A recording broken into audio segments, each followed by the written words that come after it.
Oui, ça qu'a fait.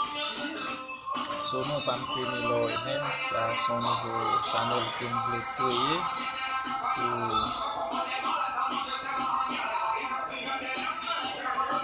pou ede nan kelke chouz kon bagay yo ye.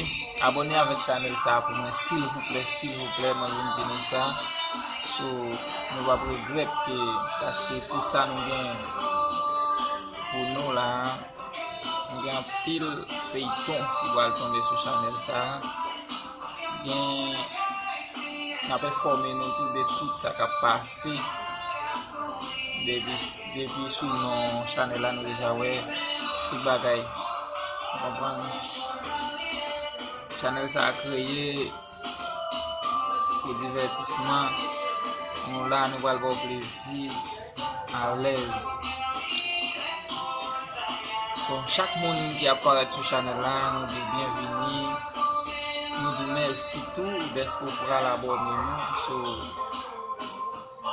nous c'est haïtien avec haïtien et haïtien, nous naturel, très naturel. Et nous connaissons, nous voyons venir avec bagay, bon bagay. Ça qu'a fait. Car nous commencer gen bagay, pral gen bagay. M'espérer nous pral gen bagay. Abonner.